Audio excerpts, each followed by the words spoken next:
Okay, this is the Weisenberg Perspective. Harvey Weisenberg, who's the author of this great book, For the Love of a Child, the true story of a politician from Long Beach who made a difference for the love of a child, my life, my city, my mission, the one and only Harvey Weisenberg, and talks about Harvey's long accomplishments of life, from being a lifeguard, firefighter, police officer, educator, city council member, assemblyman, and now an icon, retired, 86 years young, and still vibrant in the community. Welcome, Harvey. Thank you for that invitation to be here. I want to let you know I appreciate it, but I'm still a lifeguard. I'm still certified. Awesome. We have a saying in Long Beach, lifeguards for life. Excellent.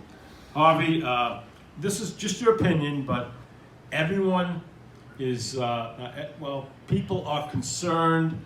The stock market lost over 3,200 points last week.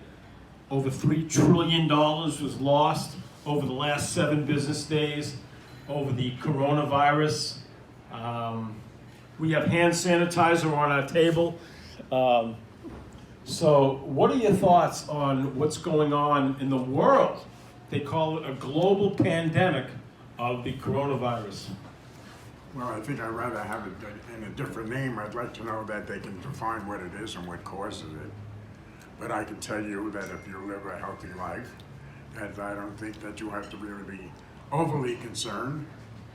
But the fact is that we have an unknown problem that's out there, and it's a health problem that's impacting many people's lives.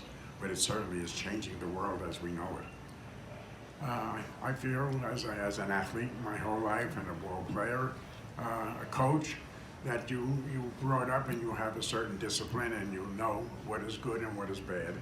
And your decisions that you make will give you an opportunity, if you eat right, you get enough sleep, you exercise, take care of yourself, that your body has an ability to be immune to some of these issues that appear to be taking place.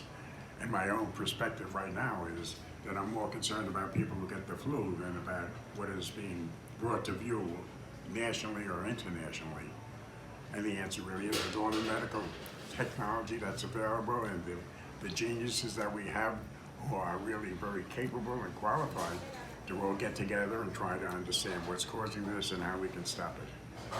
But panicking, I don't believe that. You live a healthy life, you do the things that are necessary to prevent things, you should be in a safe environment. And I'd rather go with that perspective. The unfortunate, if you look around the world and you see the impoverished people, people without nutrition, people without food, people without medicine, I mean, you're going to find that bad things are going to happen.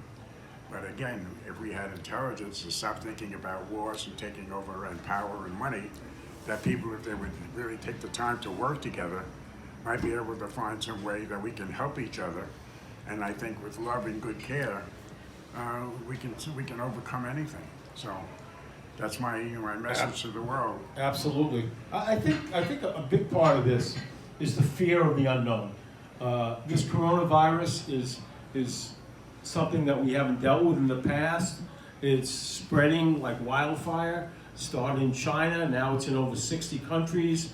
Sadly, we had our first fatality in the United States. But I think it's the fear of the unknown, that people really don't know much about it. And I think that's what sparked so much, panic on Wall Street, where the market, I think on one day this week, it was down over 1,100 points. I think if that's the issue, the fear of the unknown, which is putting people in a panic state.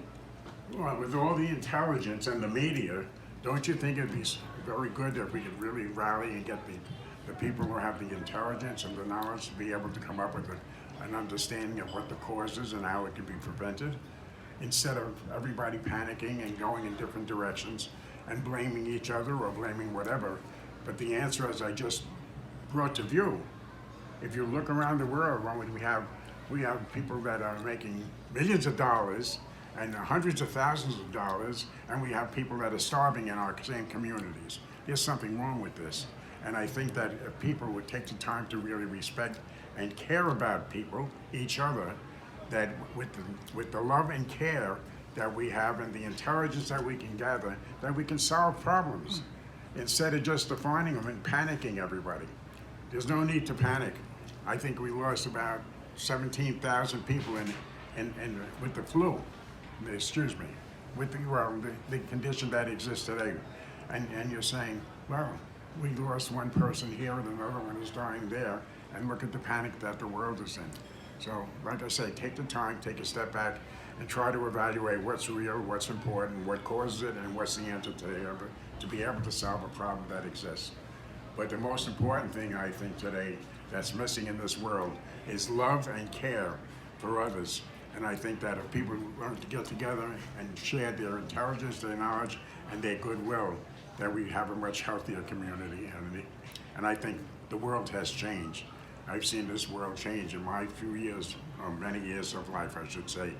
But I feel badly today, because I feel badly for children and my grandchildren in the world that they're going into with the anger and violence that exists instead of love and care that we were brought up in. Absolutely, and one thing about which I've taken very seriously is I think we should all listen to the experts, the scientists, and the professionals to do everything that we can do personally to make a difference. For instance, one thing they said is that during this time of the unknown for the coronavirus, don't shake hands with anyone.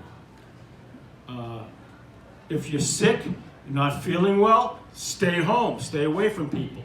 People that are sneezing or coughing, stay far, far away from them.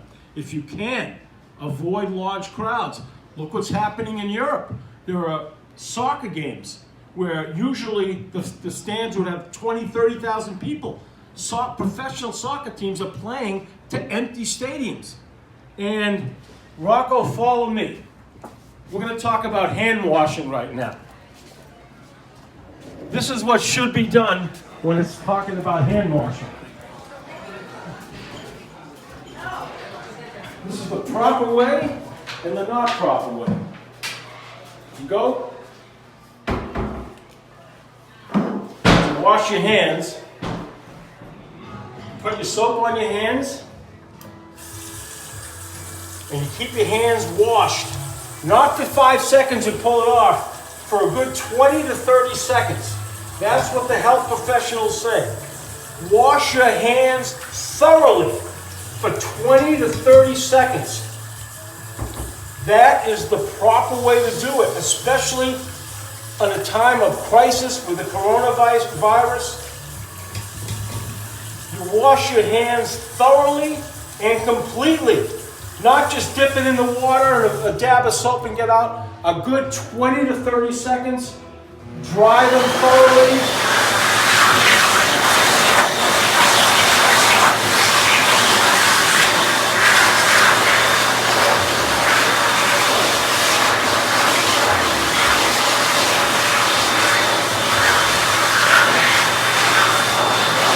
And now, after your hands are washed and dried, you put hand sanitizer on your hands to kill the germs and bacteria. And that's the way to do it. Hand washing, 20 to 30 seconds, dry thoroughly, and then put hand sanitizer on your hands. And this should repeat it several times a day.